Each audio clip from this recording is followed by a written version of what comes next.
to him anyway, which I didn't. They say 2 local dealers is right. I'm not sure why we got 4 versus. This is the marriage valley stuff. David. Looks like they specified over Chevy or GMC or whatever it was. I see it. Looks like it's the Historical You're gonna ask. Preservation Commission.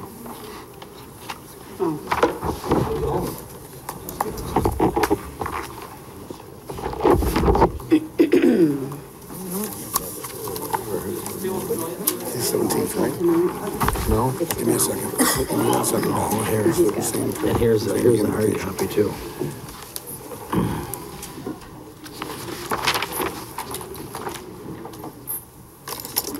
Ready?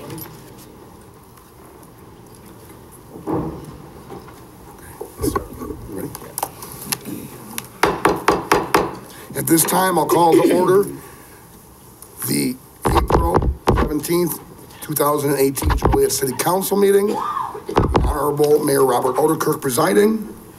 Tonight, we will have the invocation from Reverend Kevin Comfort, Judson Memorial Baptist Church, 2800 Black Road.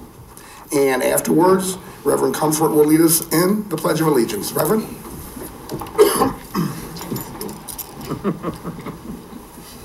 Let's pray together.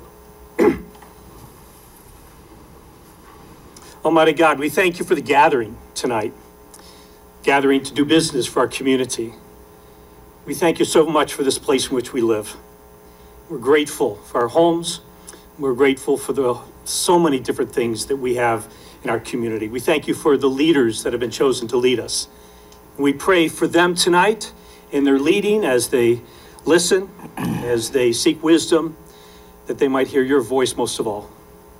We thank you for each person who's come tonight as well, for those who are voicing opinions and for those who are just participating in a variety of ways. We thank you for their presence. We recognize you as the creator of all things. Finally tonight, Father, we thank you for our country. What a great place we get to live in. We're filled with gratitude for it. And I pray that even in those places in our country that aren't perfect, that your wisdom will prevail and that things can change. You are a great God. Thank you for your presence. In Jesus' name, amen. Amen. I pledge allegiance to the flag of the United States of America and to the republic for which it stands, one nation, under God, indivisible, with liberty and justice for all.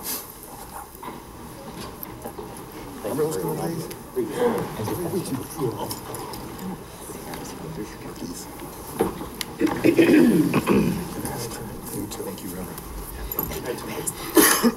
Good to see you guys. So much. I appreciate your time. We'll begin with roll call. Mayor Oderkirk. Here. Councilman Dickinson. Here. Councilwoman Gavin. Here. Councilman Girl. Here. Councilman Hug. Here. Councilman Morris. Here. Councilman Mudrin. Here. Councilwoman Coleman. Here. Councilman Turk. Here. I do not believe that our presenter for the gypsy moth treatment is here yet, so we're going to move under mayor to proclamations and begin with the proclamation for Arbor Day 2018.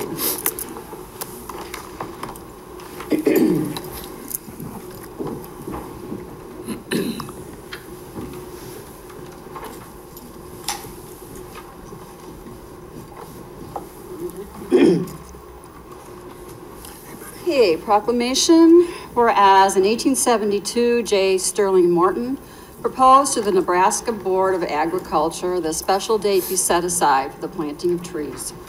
This holiday, called Arbor Day, was first observed with the planting of more than 1 million trees in Nebraska. Whereas trees can clean the air, produce oxygen, provide habitat for wildlife, reduce the erosion of our precious topsoil by wind and water, cut heating and cooling costs, and moderate the temperature. Trees in our city increase property values, enhance the economic vitality of business areas, and beautify our community. Joliet has been recognized as a Tree City USA for the 27th consecutive year by the National Arbor Day Foundation, and Joliet desires to continue its tree planting ways.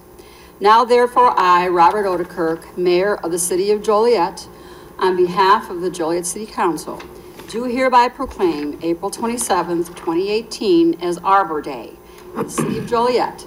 And I urge all citizens to support the efforts to care for our trees and woodlands and to support our community's forestry program. And it's signed by Mayor Robert Odekirk.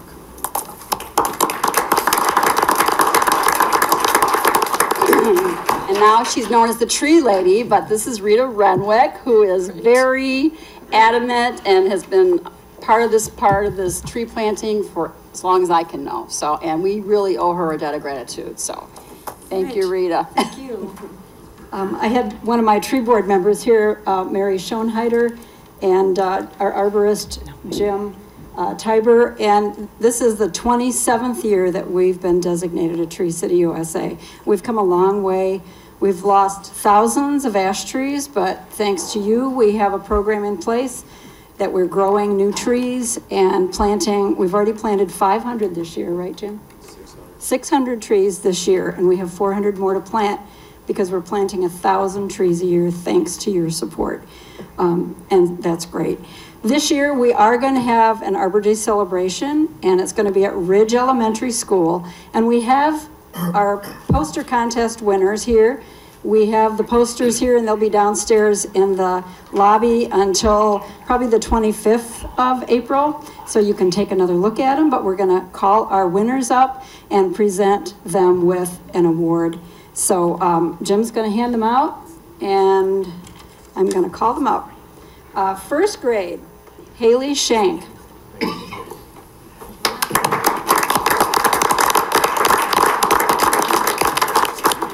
Stand up here with us for a while, okay? You could even come up here if you want. Second grade was Phelan Sedavi.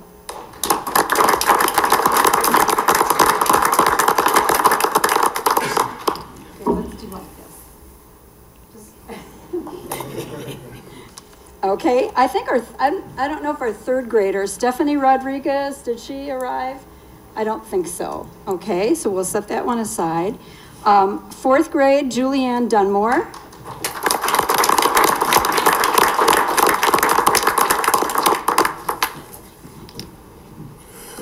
And fifth grade is Dalen Sanchez.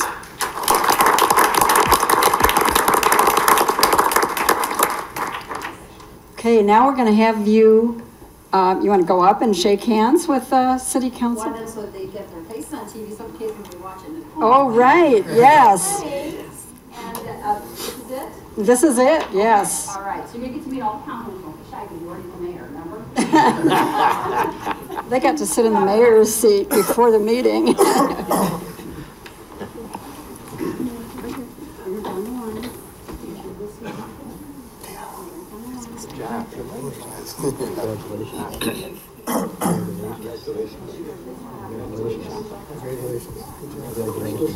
Great job. Congratulations. Great job. Excellent job. Congratulations. Right, so girls rule. Remember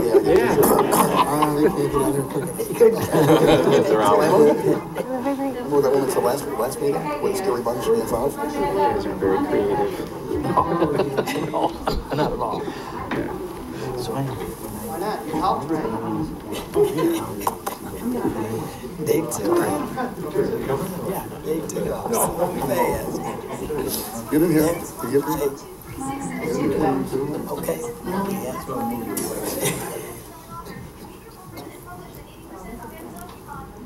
This is gonna go up on Facebook, okay? Okay, say 1, 2, 3, say trees real loud. 1, 2, 3. Hold on, I think there's somebody else who wants to picture that. Thanks, Rita. Thank you. Say you send me an Sorry to bring this up, Mayor, but it was all girls that won the contest, so. Girls rule. I can talk to you. Next, we have a proclamation for boxer Joseph Jojo Awanyanga, 2018 Silver Gloves National Champion.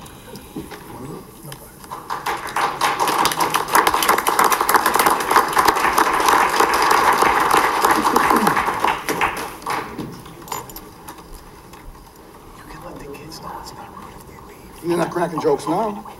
You're shy. You were talking earlier.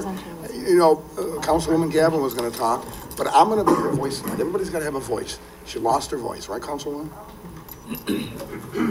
I was talking to JoJo and his father earlier, and, you know, I won't go into what the proclamation has for him. I will tell you this, proud dad and coach, probably the most demanding coach that can be, his dad, tells me he's doing through the roof in school too. So you're the smartest boxer I've ever met. Right, this one's for you. The proclamation reads as follows. Whereas Joseph Jojo Awananya Jr. is a standout athlete in the world of youth boxing and is a 4-time national boxing champion. Most recently, Joseph claimed his second 2018 Silver Gloves National Championship.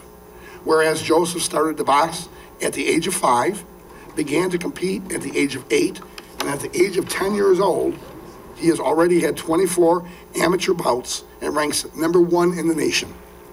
Whereas Joseph received the USA Boxing Nationals title in 2017 and was the USA Boxing Junior Olympics winner in 2017.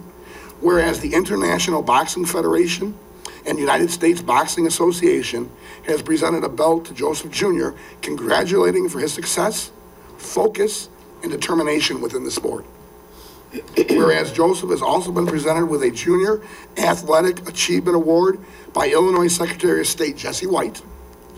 Whereas Joseph Jr. made his first acting debut in the movie Dreams and has a future acting role in the documentary Fight in America, I Am Your Keeper. Now therefore I, Robert Oderkirk, Mayor of the City of Joliet, Illinois, on behalf of the Joliet City Council, do hereby commend Joseph Jojo Amananya for his boxing victories and wish him the best of luck and success in all of his future endeavors.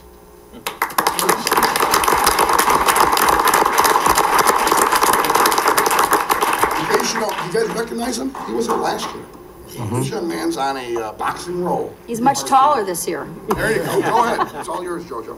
First, I have to thank God, then I have to thank you all for the opportunities you gave me and to let you know that you guys will not be disappointed in my boxing career. Oh. Thank you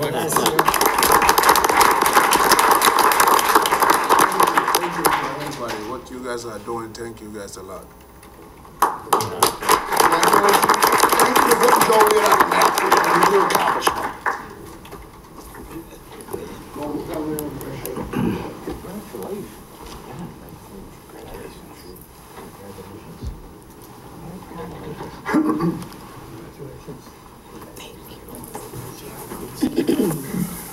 So there you go. Great job. Congratulations. Keep up the good work. It's good to see you.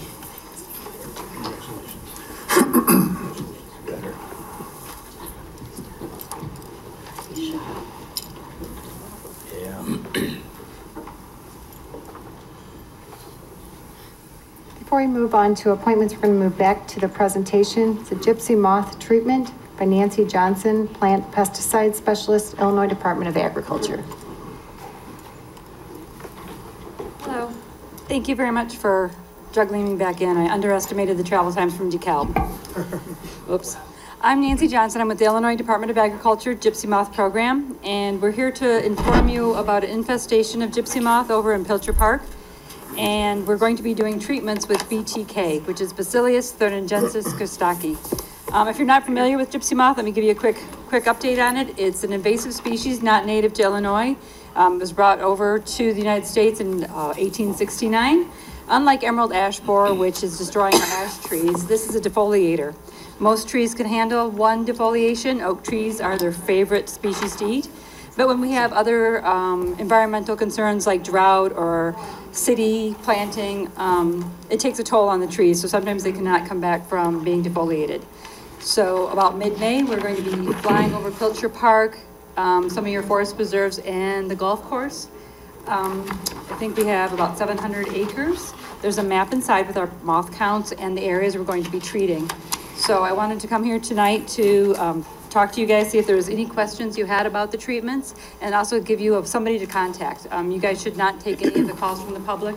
I'm here to take all those calls and any anger or happiness, I'll take that too, on our program. I'm sorry I didn't get this folder to you earlier, but if you have any questions on it, I'm here to answer them. You don't know if this is confined to the park? I do, I'm sorry. To get our treatments each year, the previous year, we set out traps. You'll see little green boxes. There are about 6,000 to 7,000 of them across northern Illinois. They're like little green triangle boxes or like milk cartons. They're pheromone baited, which means the male gypsy moth goes into these traps looking for a female and usually dies with the tanglefoot or the pesticide in it. And we can get counts in an area. Last year, we got a call it was right over at Francis and Gauger Road, a tree that was infested with gypsy moth. There were egg masses and larvae and caterpillars, everything, all over this tree. So we placed some response traps in that area, and we found out there was a huge infestation. I think in 2010, we treated your area with the same BT and mating disruption, and we've been able to keep that population in check. Question? Yes. Now, do the gypsy moths only feast on actual trees, or do they do processed wood too, like buildings? Oh, no, that's a good question. Gypsy moth are a defoliator, and they like trees and ornamental shrubbery. They have like 200 to 300 types of trees and shrubs that they like to eat, but they just eat the leaves. And the moth does not eat anything. Their goal is to just mate. It's the caterpillars that are really aggressive eaters. They were brought over to mate with the silkworm way back when, hoping to have a great industry in the United States, but it didn't work. And now we are dealing with this problem. Thank you. You're welcome. One quick question. Yes. This picture that you showed, is this the actual size? Oh, which one is that? This one here. No, they're, well, yep, that's pretty much the actual size, yeah. Big. Okay. Yeah, that is. I never noticed that. Good call. The reason I ask, because we have these infestation, these little teeny tiny moths. Oh. And I've never seen them before, and they've been around all winter. I don't know what that was. Like 1 or 2 at a time.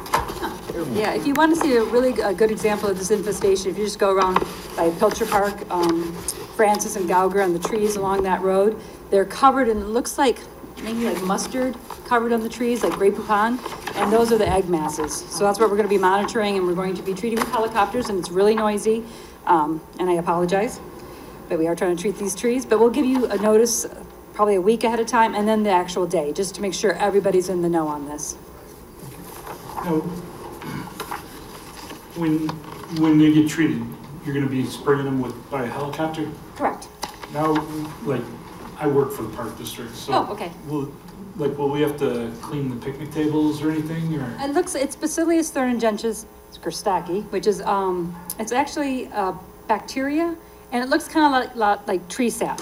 So, and it's not dangerous to humans, to dogs, it's just dangerous to Lepidoptera, which are your caterpillars that are eating at that time. So it's really just kind of annoying on your car. It's like really tiny sap. You won't even notice it.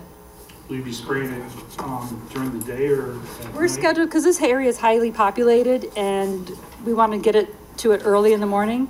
So we usually, if the winds are correct, they have to be under 10 miles per hour and the temperature right and humidity is correct. And we'll keep you guys posted on this up to the minute on our Facebook page.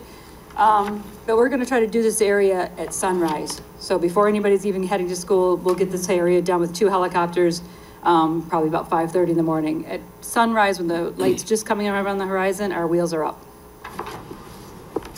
Any questions? Okay, thank you. Thank you so much for your time and juggling your schedule. Thank you.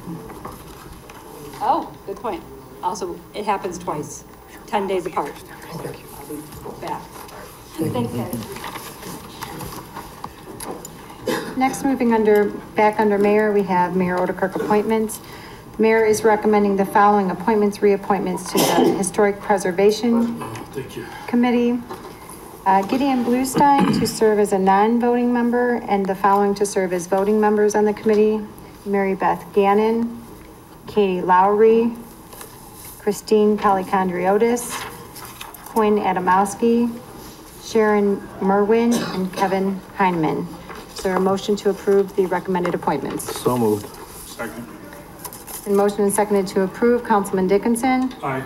Councilwoman Gavin. Aye. Councilman Girl. Aye. Councilman Hug. Aye. Councilman Morris. Aye. Councilman Mudrin. Aye. Councilwoman Coleman. Aye. Councilman Turk. Aye. Motion carried. Next is the approval of the agenda. Is there a motion to approve the agenda as written?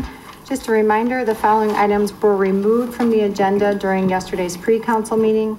Council Memo 215-18, which was a resolution approving the designation of the Committee for Building Brighter Communities, Inc. as a community-based development organization for the city of Joliet. Council Memo 216-18 was removed, which was a resolution authorizing the execution of a Community Development Block Grant CBDO agreement between the city of Joliet and Committee for Building Brighter Communities, Inc. in an amount up to $220,000 and the conveyance of vacant surplus property at 344 South Des Plaines. And Council Memo 221-18 was removed, which was award a contract for the environmental remediation of vacant parcel at 344 South Des Plaines to Chase Environmental Group. Is there a motion to approve the agenda as written? So moved. Second. It's been motioned and seconded to approve. Councilwoman Gavin. Councilman Girl. Aye. Councilman Hug. Aye. Councilman Morris. Aye. Councilman Mudrin. Aye. Councilwoman Coleman. Aye. Councilman Turk. Aye. Councilman Dickinson. Motion carried. Next is citizens to be heard on agenda items. Is there anyone present that would like to speak on an agenda item this evening? Seeing none, we'll move on to council committee reports. Finance committee report. Your Honor, the Finance Committee comprised of Councilman Girl, Councilman Mudron, and myself met at 5:30 this afternoon over here in the conference room. The following items are on the agenda. We reviewed the 2017 annual city collectors report. It's an interesting report. It shows all the revenues for the city and what they were, such as building permits, how much was taken in,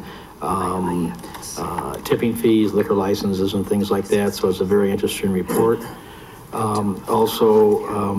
We reviewed the monthly finance report. Also reviewed a discussion of the gaming taxes for the city of Joliet. It was from 2006 to 2017. Gaming revenues peaked in 2007 at $36.1 million for the year. In 2017, they're just under 18.5 million. But it looks like possibly things have leveled off. It had decreased every year from 2007 into 2016, and there was a slight increase for 2017. And that does include the video gaming taxes. We also reviewed the personnel summary, which was quite lengthy. A lot of movement here at the city of Joliet for employment. Reviewed the travel expense report, invoices paid, found to be in order, and recommend their approval. Prison committee report. Yes, Your Honor. The prison committee met here in the conference room. Council members, Councilman Dickinson and Councilman Morris. Tonight, He wants to change the agenda. Steve Jones will be giving our presentation, and please excuse my voice this evening. But I just want to kind of say, Steve, if you'll come up and kind of run your piece, that we are so appreciative of all of the volunteers, everybody that's checking in on this project. Steve, if you will, thank you. Sorry about that, Boyd. I think it's because you've been talking about the prison way too much. Loving it, loving every minute. As everyone knows, we're really gearing up to get that place open for some summer tours and some events later in the year. And a lot of what you're not seeing right now is happening behind the scenes. And our partners over at the museum put together a very short video, which will show you a few before and after illustrations of what's happening. So, Krista, hit it.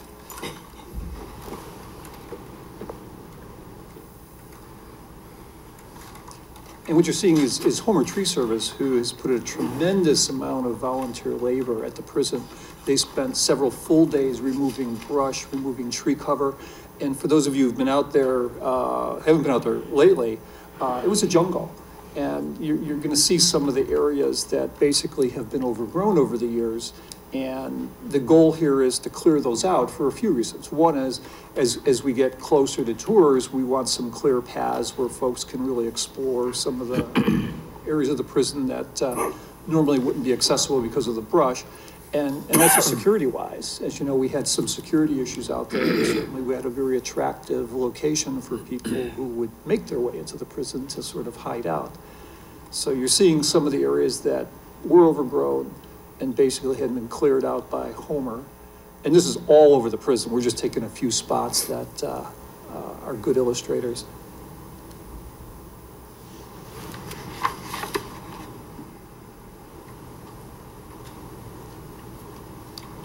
Is this the area on the west side of? This is the far west, yeah. The next one I think is my favorite. Notice there's even a barrel on the roof. I mean, who throws a barrel on the roof of the chapel? But, you know, when years and years went by.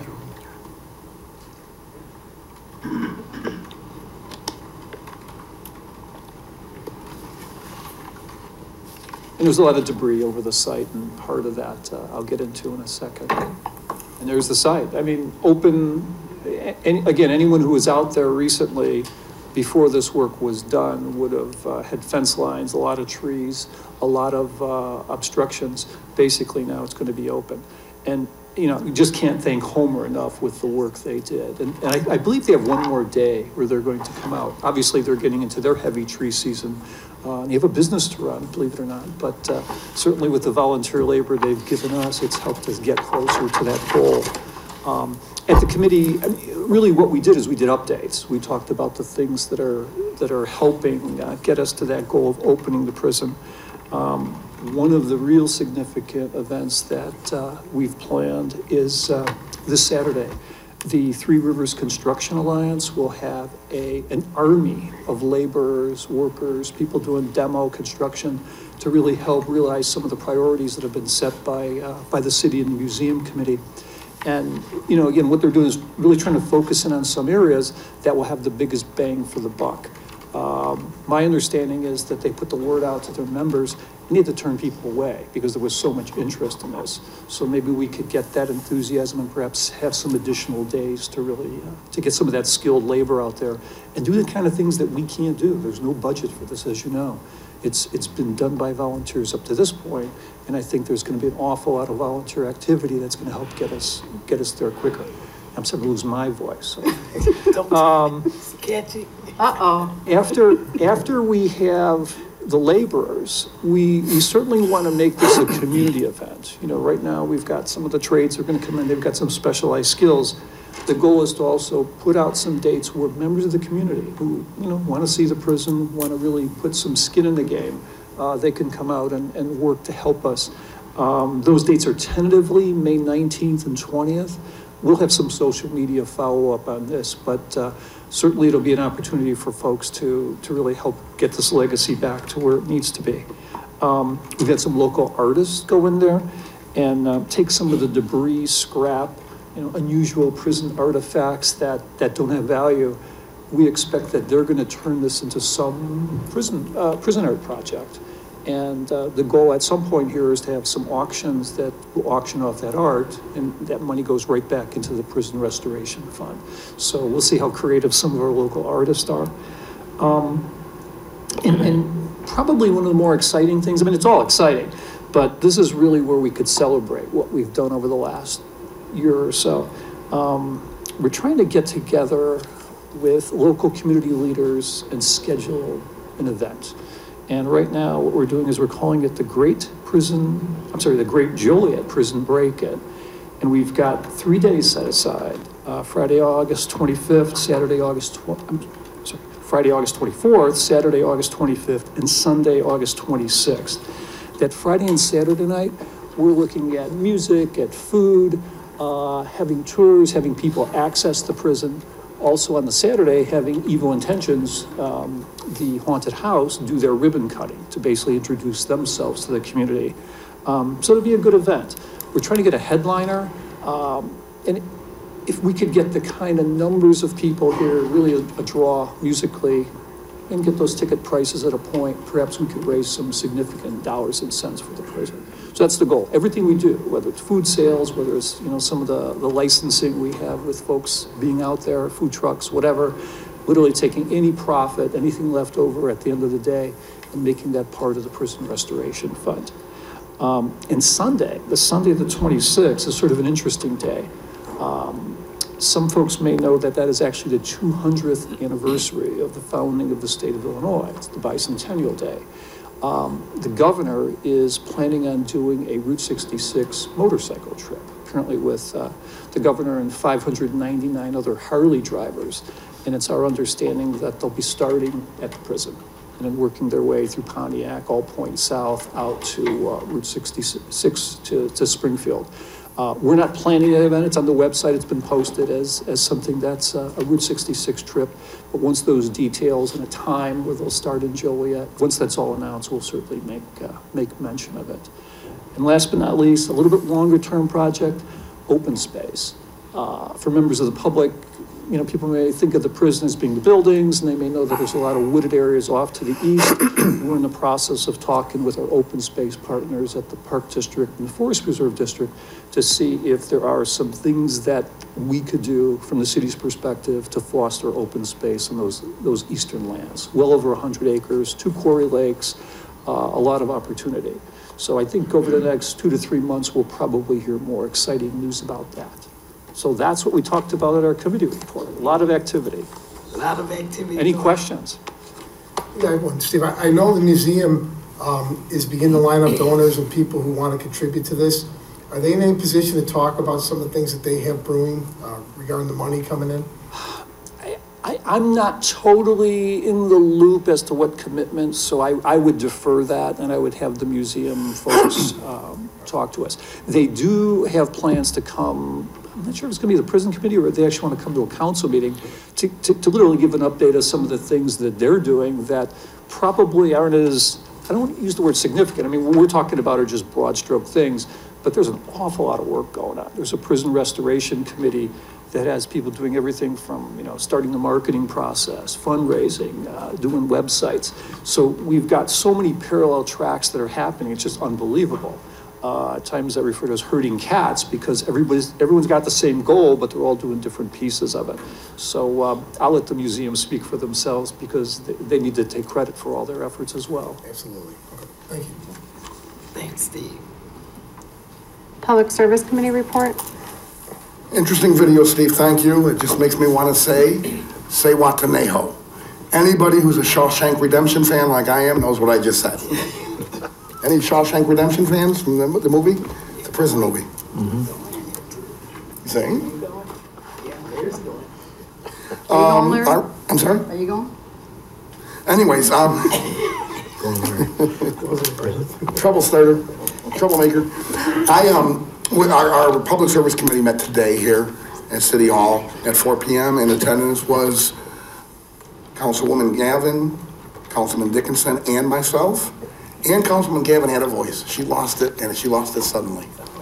The sun came up. I'm your voice tonight, Betty. We did several things on here. Mainly, we did buy a new vehicle for the police department that cost the city nothing because it was through drug forfeiture funds.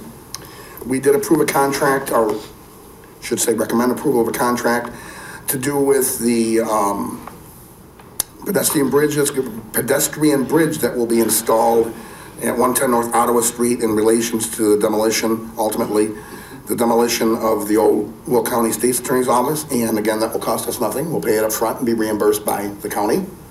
We had a good day today. We didn't spend much money. We also had, this cost us some money, thank you, Councilman Girl. Black Road from Route 59 all the way to Route 30. There's 9 traffic lights, and we are upgrading with an eye towards upgrading the whole city.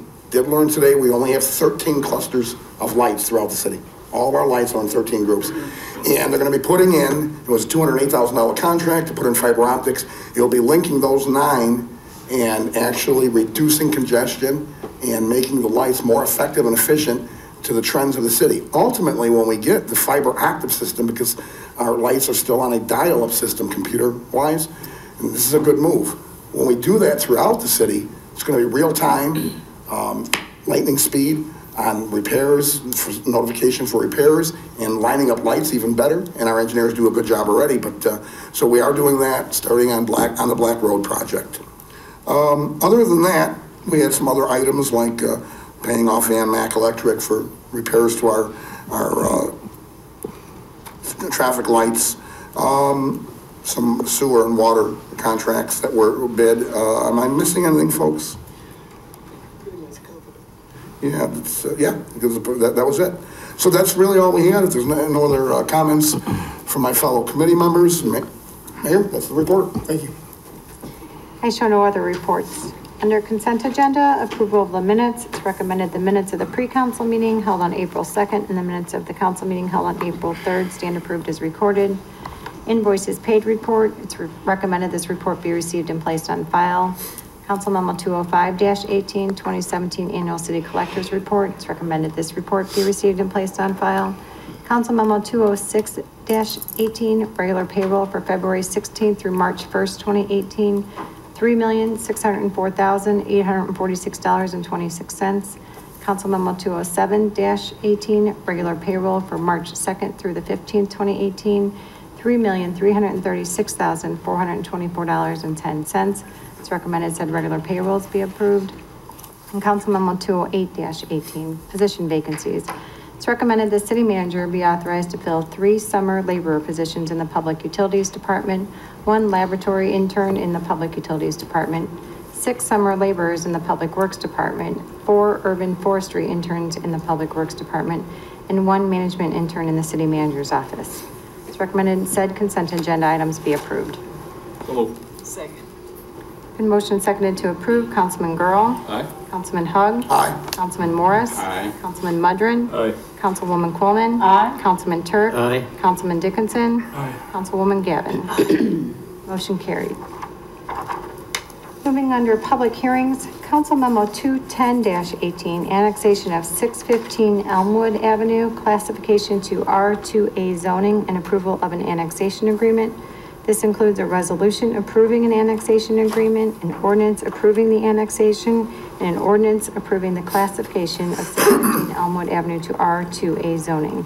This is a public hearing, so comments are in order at this time. Is there anyone who would like to speak on this item? Seeing none, let the record show the public hearing is now closed. Is there a motion to approve Council Memo 210-18, which includes a resolution approving an annexation agreement, an ordinance approving the annexation, and an ordinance approving the classification of 615 Elmwood Avenue to R2A zoning? So moved. Second. It's been motioned and seconded to approve. Councilman Hug. Aye. Councilman Morris. Aye. Councilman Mudrin. Aye. Councilwoman Coleman. Aye. Councilman Turk. Aye. Councilman Dickinson. Aye. Councilwoman Gavin. Aye. Councilman Girl. Aye. Motion carried. Under resolutions, Council Memo 212-18, a resolution appropriating motor fuel tax funds in the amount of $208,610 for professional engineering services for the Phase 1 and Phase 2 engineering for the Black Road, Illinois Route 59 through US Route 30 Traffic Signal Interconnection Improvements Project. It's recommended said resolution be adopted. So moved. It's been motioned and seconded to approve. Councilman Morris. Aye. Councilman Mudrin. Aye. Councilwoman Coleman. Aye. Councilman Turk. Aye. Councilman Dickinson. Aye. Councilwoman Gavin. Councilman Girl. Aye. Councilman Hug. Aye. Motion carried. Council Memo 213-18, a resolution repealing resolution number 7187, which approved a development agreement with Stadium Club LLC, 141 East Jefferson Street. It's recommended said resolution be adopted. So moved. Second. In motion seconded to approve. Councilman Mudrin. Aye. Councilwoman Coleman. Aye. Councilman Turk. Aye. Councilman Dickinson. Aye. Councilwoman Gavin. Councilman Girl. Aye. Councilman Hug. Aye. Councilman Morris. Aye. Motion carried. Council Memo 214-18, a resolution authorizing a substantial amendment to the CDBG fiscal year 2016 annual action plan and amended fiscal year 2017 annual action plan to the 2015 through 2019 consolidated plan. It's recommended said resolution be adopted. So moved. Second. Been motioned and seconded to approve. Councilwoman Coleman. Aye. Councilman Turk. Aye. Councilman Dickinson. Aye. Councilwoman Gavin. Aye. Councilman Girl. Aye. Councilman Hug. I really do support the senior services budget that's in there, but I do not support the expenditures for Evergreen Terrace, so I vote no. Councilman Morris? Aye. Councilman Mudrin? Aye. Motion carried 7-1. Council memos 215-18 and 216-18 were removed at yesterday's pre-council meeting. Moving under award of contracts. Council memo 218-18, award a contract for the 2018 through 2020 lawn mowing services utilities program to Green Valley Lawn Care and Snow Plowing in the amount of $44,880 for fiscal year 2018. Council memo 219-18, award a contract for professional engineering services for the Phase 1 and Phase 2 engineering for the Black Road, Illinois Route 59 through US Route 30 traffic signal interconnection improvements project to Joliet Hamilton Associates, Inc. in an amount not to exceed $208,610. Council memo 220-18, award a contract for 3001 through 3009 Heritage Drive water main improvements with construction by Camco in the amount of $69,999.99. Council memo 221-18 was removed at yesterday's pre-council meeting. Council memo 222-18, award a contract for the pedestrian bridge closure at 110 North Ottawa Street related to the demolition of 121 North Chicago Street to Lindblad Construction Company of Joliet, Inc. in the amount of $27,900. Revised Council Memo 223-18, purchase a public safety vehicle from Rod Baker Ford for $33,635.94. It's recommended Council Memos 218-18 through 220-18 and 222 and 223-18 be approved. So moved. Second. It's been motioned and seconded to approve. Councilman Turk? Aye. Councilman Dickinson? Aye. Councilwoman Gavin? Aye. Councilman Girl? Aye. Councilman Hug? Aye. Councilman Morris? Aye. Councilman Mudrin? Yes. Why was this revised? I don't know who I should be asking that to. We're not on that one yet. We're on wall. 223-18?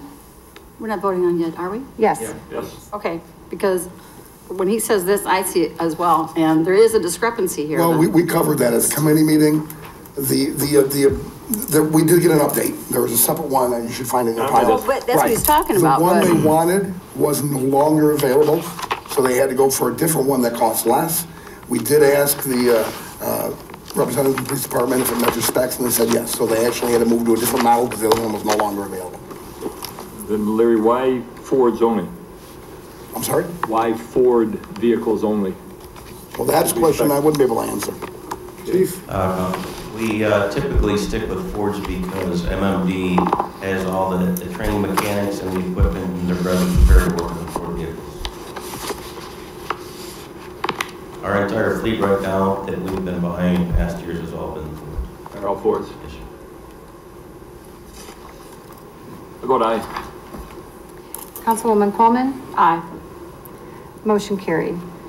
Amendments, change orders, and payments. Council Memo 225-18 approved change order number 5 in the amount of $10,529.77 and payment request number 13 in the amount of $10,529.77 for the 2016 electrical maintenance assistance contract with Van Mack Electrical Company. It's recommended Council Memo 225-18 be approved.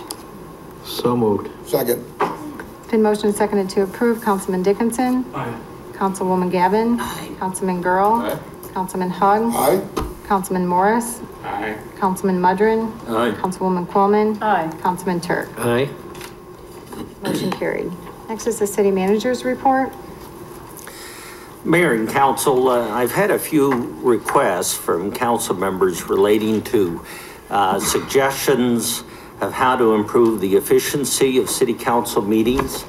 And what I'm proposing is that we consider a way to maybe have greater utilization of the consent agenda. And what I've left at your table there is a document which goes back to the January 16th city council meeting. And there's basically 3 agendas there, one called the current agenda, and the other 2 is sample A and sample B basically achieve this goal of trying to put more of the routine matters on our agenda into the consent agenda. The only difference is that sample A puts many items in the consent agenda similar to the current format, so that you can see not only approval of minutes, invoices paid, on down to licenses, permit, ordinances, resolution, award of contracts, etc. So basically, if you're interested in maintaining the same categories of items which, as I've seen on a very regular basis, for the most part, become routine approvals, we could separate them and include those. Sample B, on the other hand, is an example of what you would find in many jurisdictions around the state. That is, under the consent agenda, you have just a listing of all the various memos, whether or not they're resolutions, ordinances, contracts, etc.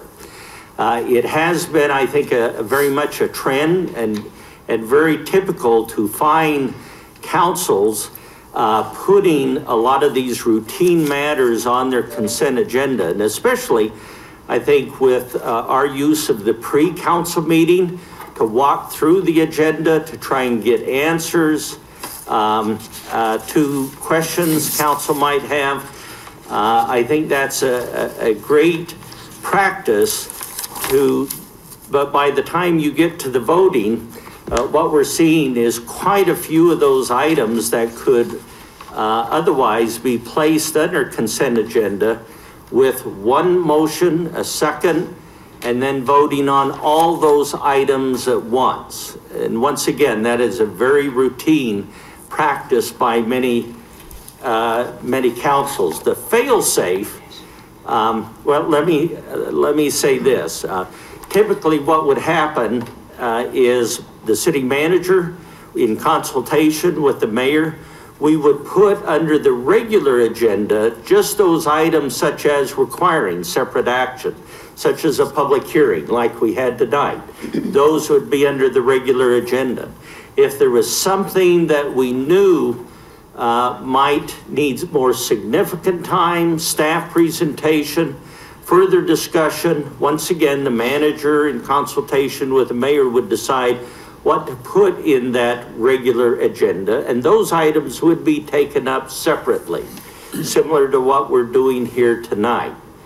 Going back to, again, what's the fail-safe, because it is a change from your current practice going forward, is just like we state in our consent section of the agenda, even if you add more items to the consent agenda, any member of the elected officials, either the mayor or the council, any elected officials can pull any item from the consent agenda before a vote is taken.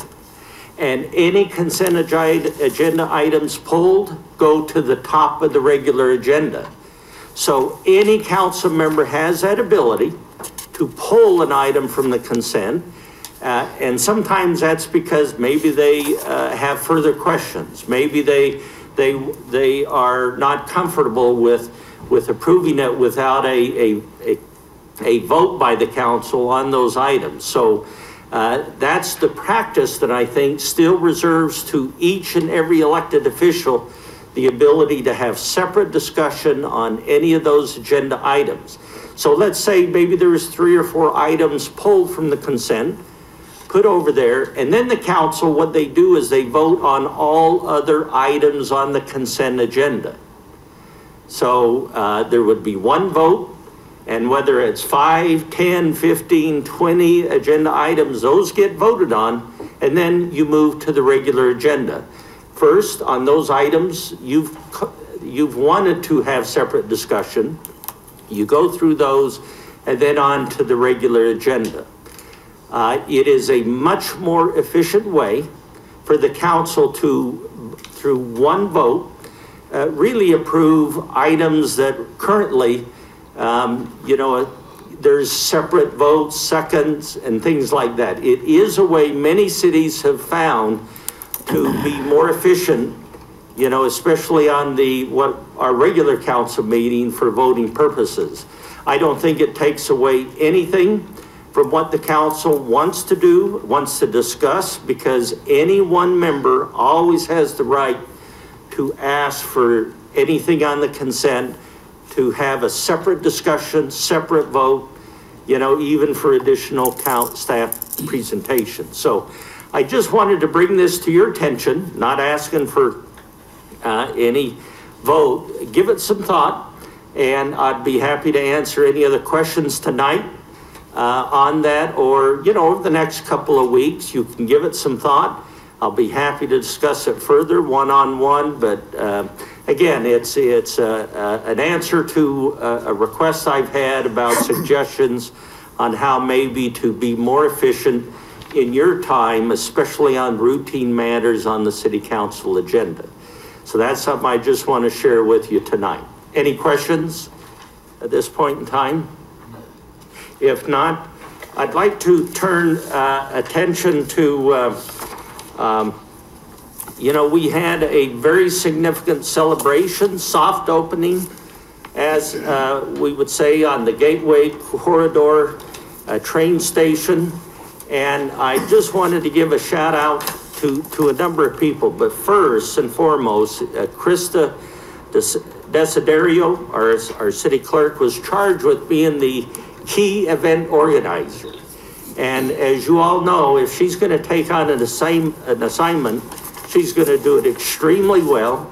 She's going to put her heart and soul into this. But I have to share with you something very unfortunate happened.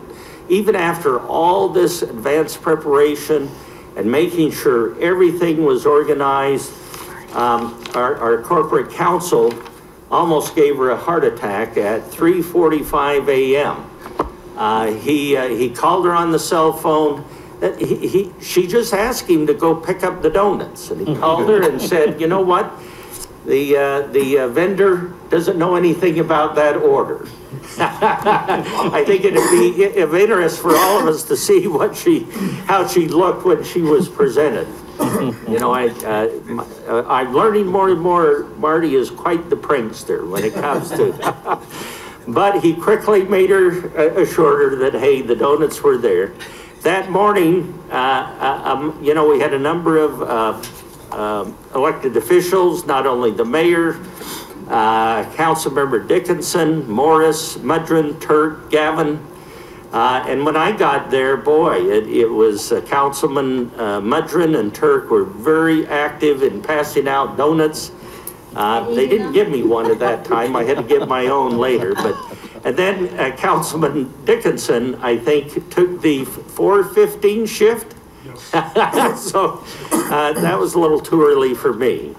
We also had a number of staff members: Kendall Jackson, Dave Brainer, Marty Shanahan, Mike Hewlitz, Jim Trisna, Steve Jones, Lisa Dorothy, all who were involved one way or another. And one shout out to Lisa Dorothy. I've had a chance to get to know her and understand that she has been working years as the project manager on this project. So you talk about someone who has lived and worked day in and day out on this project. It's Lisa Dorothy, and it just amazes me the handle she has, you know, on the finances of the project.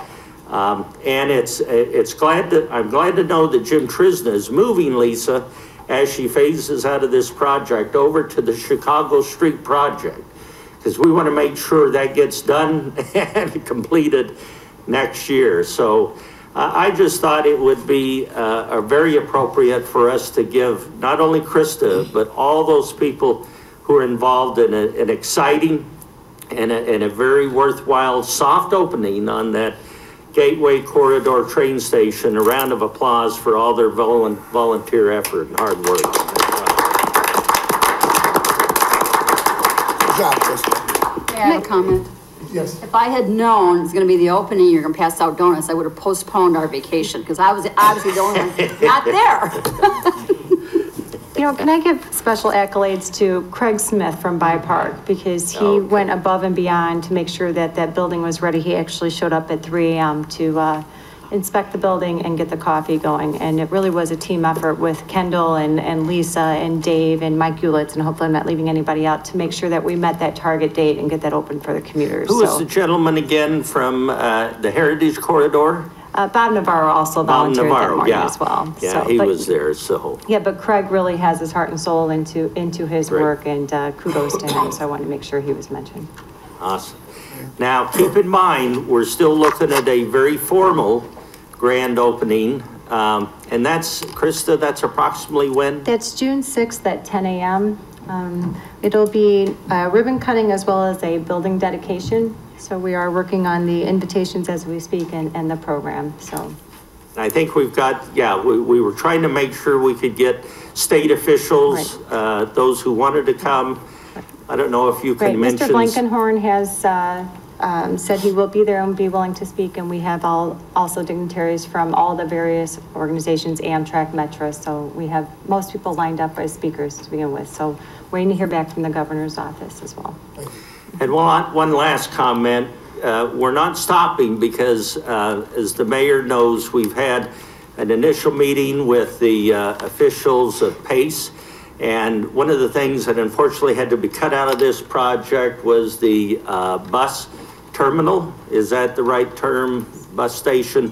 But we'll have more to report going forward about efforts underway to try and obtain funding so that we can finish that portion of the project, hopefully sometime in the next few years. So there's a lot of time and effort going into completing that portion of the project as well. That kind of completes my comments. Mayor, turn it back to you, or City Clerk. David, I did get a lot of good feedback. We got quite a few commuters, you know, throughout the city, including out by us, about the soft opening. Good job, good job. And about finally the finishing of the project itself, correct? Now, what I would just caution you, David, I did notice, and I was kind of looking down when you started talking about it, and you said she was charged with the task of putting this together, right? Right. Now, just remember, in the great state with the history of Illinois, politically, and the only municipality that now has something called a prison committee, don't say anybody's charged with anything moving forward. All right. Thank you.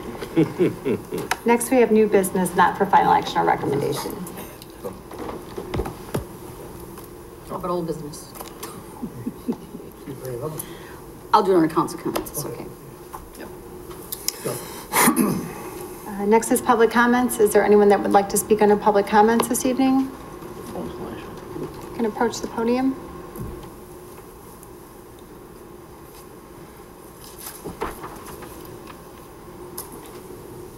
Hi, my name is Michelle and I live in the Riverside subdivision. And I'm here tonight because I have been calling the city of Joliet and the Joliet Police Department for over a year with a concern of issues in our subdivision. We have the Timber Ridge and the River Edge School on Bronx, and people are using our subdivision as a thoroughway to a dangerous point where multiple times I can tell you that I've almost seen accidents, or myself have almost, again this morning, almost been hit by a car crossing the street because people are speeding through, trying to avoid the traffic on Bronx because of the backups from the school. Not only is there an issue with speeding and the subdivision on Riverside being used as a thoroughway, but it's caused such damage to our streets that we have horrible potholes through the whole Riverside street. I have been told finally that I guess there's a plan to repave our streets this year. I don't know if I was told the truth or not, but I'm hoping that that's true because the streets are horrific. I mean, even the school buses that are empty are cutting through our subdivision to avoid the traffic from all the parents, you know, parked down Bronx, waiting to pick up kids. And I understand the kids have to be picked up and dropped off from school. I've attempted to call the principal. I have not been successful with talking to the principal. I've only called Timber Ridge. I have not called the other school to see if there's some other solution that they could come up with as directing traffic on that street. But I've also asked for the police department to come out and either do radar. I've asked for the police department to come out and set up one of those machines that detect, you know, how fast people are driving, to see if that would deter. And I have not gotten anywhere with that. And I was wondering how I could go about asking or suggesting speed bumps if our streets are indeed being repaved this year, to even maybe help with how fast people are driving down our street. So I really just don't know what direction to go from here because I'm frustrated. Well, your police chief is here. The meeting will be over in a couple minutes. He'll meet with you after the meeting, if that would work. Okay. As well as the Public Works Director, Jim Trisna. So if you could meet with both them, I think they can answer your questions and work with you on that. Okay. Thank you. Thank you. Is there anyone else that would like to speak under public comments? Seeing none, next is mayor and council comments. This past Thursday, I attended something called the 5% Breakfast at Plainfield Central High School. It's not a motorcycle gang, the 5%ers. It is the 5% of the top students from the graduating class. They have a little over 600 graduating seniors, and this was the top 5% or 30 kids academically. And of course, academics are as important as athletics to me. So I did not attend as a councilman.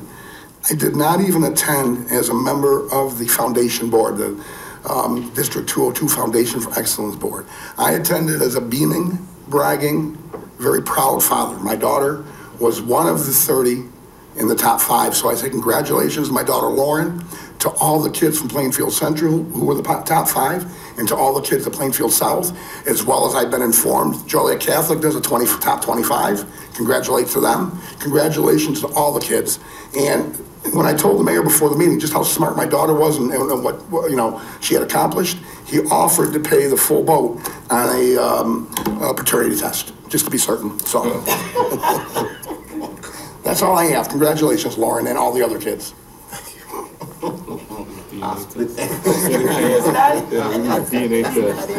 It's not true. He didn't say that. Poor Bob. I just have a couple of things. I talked to Kendall earlier today. Apparently we have an app for people to make complaints or if they see something out of order in their neighborhood, and apparently it's not working or it's not being followed up on, but I just wanted folks to know that Kendall Jackson, the Director of Planning, is going to look into that and see what's going on with that. And also there's been another problem, we've talked about this as well. When people call City Hall, they don't necessarily get the person they want to talk to. They get transferred and transferred and transferred. And I might make a suggestion until we get this issue resolved. If someone calls and they're not quite sure who to put them in touch with, take their name and phone number and then do the research and then call them back and get them in touch with the person rather than keep them on hold forever. Because that's happened. I've tested the system and you just keep getting transferred until finally you just get a voicemail. So that would be my suggestion under council comments, and hurry up spring, because I know we all hate this weather.